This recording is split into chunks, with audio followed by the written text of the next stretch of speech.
Welcome to T-News 9 channel. Novel, New Humanity. In the heart of the Frostvale Expanse, where the world is nothing but ice and biting wind, a T-Corp research team descends into a massive fissure. A recent quake tore the Earth open, revealing secrets buried for millennia. Their mission was supposed to be simple: collect ancient ice samples and get out. But down in the crushing dark, they found something else. Something that should have stayed buried forever. Encased in a slab of obsidian black ice was a shape. Colossal, humanoid, but not human. Not any animal known to science. It was older, an ancient being that felt like it was designed for one purpose: to watch. Ignoring the primal dread creeping up their spines, the team began their work. They had a job to do. They drilled into the ice, aiming to collect a sample of the frozen flesh within.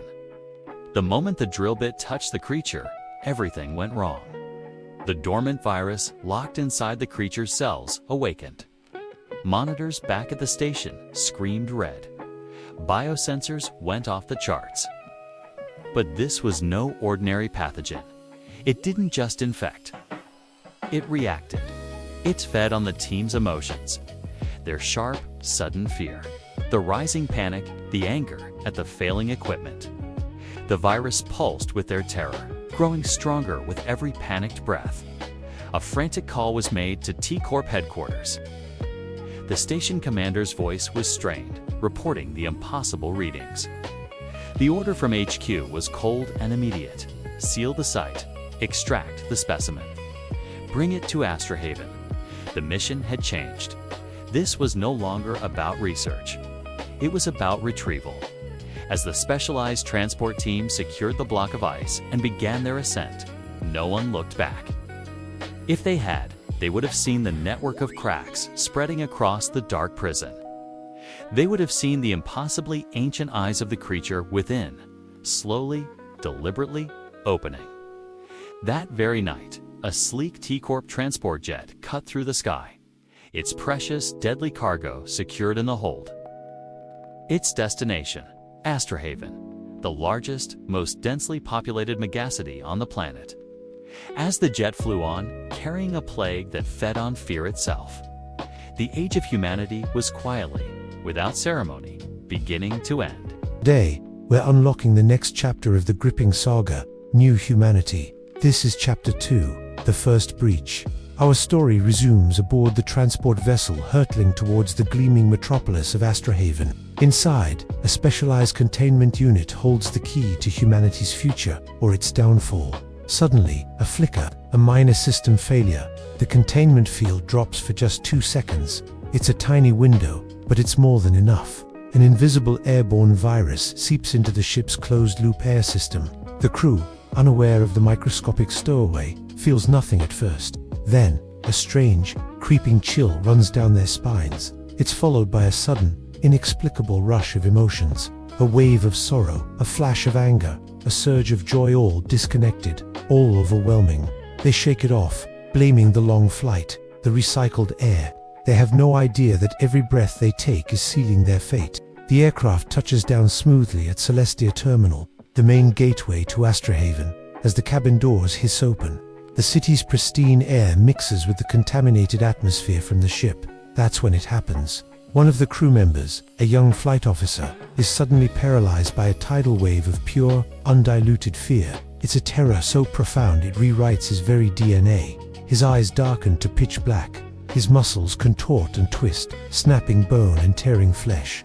Right there, in the sterile white arrival bay, he begins to change. Screams tear through the terminal as passengers watch in horror. The man's body warps into a monstrous, unrecognizable former Class 1 creature, the first of its kind. Panic erupts. Security forces opened fire, their shots echoing wildly off the high ceilings. The crowd becomes a stampede, a frantic, crushing wave of bodies trying to escape. But the creature is impossibly fast, leaping from wall to wall, a blur of claws and fury. The outbreak spreads like wildfire. This isn't your typical infection. The virus doesn't need a bite or a scratch. It's airborne, and it reacts to emotion. The terror flooding the terminal becomes the very fuel for its transmission. Fear becomes the catalyst. Miles away, In the sterile headquarters of T-Corp, the incident doesn't go unnoticed. With chilling efficiency, they quietly shut down the entire airport. There are no public announcements, no citywide warnings, no calls for evacuation, just a single, cold, internal order is issued: erase all witnesses. As the sun sets over the gleaming spires of Astrahaven, its citizens go about their lives, completely oblivious. They have no idea that the city's defenses have been breached. They have no idea that Patient Zero has just torn its way into their home, and that a new, terrifying age for humanity has just begun. A new novel that's taking the literary world by storm, New Humanity. Let's explore the chilling events of Chapter 3, City of Millions, City of Fear. Picture this: as the sun rises over the sprawling metropolis of Celestia, a nightmare unfolds. An unknown infection sweeps through the district with terrifying speed. People collapse on sidewalks, their bodies contorting in agony. Some let out blood-curdling screams as they transform into monstrous creatures. Others, desperate to escape, vanish into dark alleyways, only to emerge as something no longer human. The city, once a symbol of progress, descends into utter chaos. Traffic grinds to a halt, creating a labyrinth of abandoned vehicles. Police barricades, meant to contain the outbreak, are overrun and crumble under the pressure of the panicked masses and the infected hordes. Above, helicopters circled the gleaming skyscrapers, their speakers blaring evacuation orders that are impossible to follow. The city's pulse is one of pure, undiluted fear. In the midst of this pandemonium, we meet our protagonist, Eli Grant, a brilliant engineer from the powerful T Corporation. He's trapped, trying to fight his way out of a terminal swarming with the infected. Suddenly, a Class 1 creature, a grotesque beast born from the plague, lunges at him. It's a fatal attack, or it should have been. But then, something impossible happens. Eli survives. The deep wounds on his body seal themselves, healing in a matter of seconds. His vision sharpens, colors becoming more vivid, details clearer than ever before. He can hear everything, every scream, every distant siren. Most unnervingly, his own heartbeat begins to sync with a strange, powerful pulse that seems to emanate from the very foundations of the collapsing city. A horrifying, yet exhilarating realization dawns on Eli. He isn't just infected, he's evolving. He's changing into something entirely new. He's not one of the monsters tearing his city apart, but he's no longer just human either. He's becoming a newborn superior, the first of a new humanity. As Celestia crumbles around him, Eli must grapple with his newfound powers and the terrifying truth of what he's become, all while a city of millions transforms into a city of fear. This is just a glimpse into the incredible world of New Humanity. The story is a masterclass in tension and world building, leaving you on the edge of your seat. What does it mean to be a newborn superior? Can Eli control his transformation?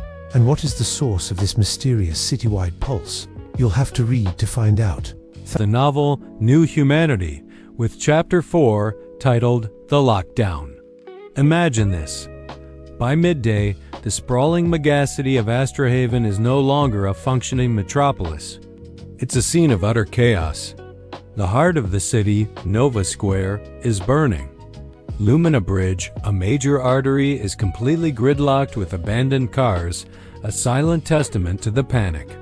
Down below, in the dark subway tunnels, the hungry screams of unseen horrors echo, a sound that will haunt your nightmares. In a desperate attempt to regain control, General Rowan Beckett declares full martial law. But this isn't an enemy his soldiers can fight. They are up against creatures born from pure, raw emotion, beings that defy conventional warfare. The military, for all its might, is powerless to contain them. Just as the city teeters on the brink of total collapse, a new power emerges. Marcus Voss, the enigmatic head of T-Corp, seizes control of the crisis. He addresses the government, not with panic, but with a chilling, cold calm. He says, "The virus is evolution. Let the city fall. Let the survivors prove their worth." It's a terrifying philosophy, a new kind of natural selection. Within hours, the overwhelmed government surrenders its authority to T-Corp. The sky above Astrahaven darkens, filled not with birds, but with swarms of corporate drones. On the ground, soldiers clad in advanced arc shield suits patrol every street, their presence more of an occupation than a rescue. And then, the final nail in the coffin. Every single exit route from Astra Haven slams shut. The bridges are sealed, the tunnels blocked, the gates locked. Millions of people are trapped. There is no way out. No help is coming. Caught in the middle of this escalating nightmare is Eli. He's hiding, not just from the creatures roaming the streets, but from himself. He's changing, becoming something he can't explain. And the most terrifying part? The creatures. They seem to sense him. They are drawn to him. For Eli and the millions trapped in Astra Haven, the lockdown is just the beginning. The true nightmare has only just begun, where we dive deep into the most thrilling stories. Today, we're exploring Chapter 5 of New Humanity, titled The First Signal. Night has fallen over the city, and the dark streets belong to the infected. Vicious creatures, the Class 1 South, prowl in deadly packs, their hunger a constant threat. But tonight, something far more terrifying stirs. In the heart of Eclipse Park, a monstrous Class 2 creature roams. Its every footstep a tremor that shakes the nearby buildings, a walking earthquake of flesh and fury. Our story finds Eli in the suffocating confines of a subway station where a small group of desperate survivors is trapped. They're cornered, with nowhere to run as the snarling infected close in. Eli knows he has to do anything to save them. As a swift Class 1 lunges straight for him, claws extended and jaws wide, something deep within Eli erupts. It's not a sound, not a flash of light. It's a silent, invisible shockwave that bursts from his chest, washing over everything in an instant. For 5 long seconds, the entire station falls utterly still. The infected creatures freeze mid-stride, their predatory movements halted. The terrified survivors can only stare at Eli, their fear now mixed with a new, profound sense of awe and confusion. Even the creatures' gazes shift, their feral eyes locking onto him not with aggression, but with a strange, primal recognition as if they've just met their new alpha. Eli stands breathless, his heart pounding. He has no idea what just happened, what power he just unleashed. But one thing is terrifyingly clear. He can hear them. He can hear the creatures, not with his ears, but inside his head. He feels their ravenous hunger, their boiling rage, and beneath it all, a deep, chilling fear. And then a new voice joins the chorus. From somewhere deep within the ruined city, a consciousness awakens. It's ancient, slow, and horrifyingly intelligent. It whispers not to Eli, but through the hive mind connecting every infected creature. One of us? Not yet. In that moment, Eli understands the horrifying truth. The virus didn't just destroy the city. It wove it into a single living network. It connected everything and everyone it touched. And now, he's a part of that connection, a new signal in a terrifying symphony of monsters. What does this mean for Eli? Is he a savior, or has he become something else entirely? We'll have to wait for the next chapter to find out.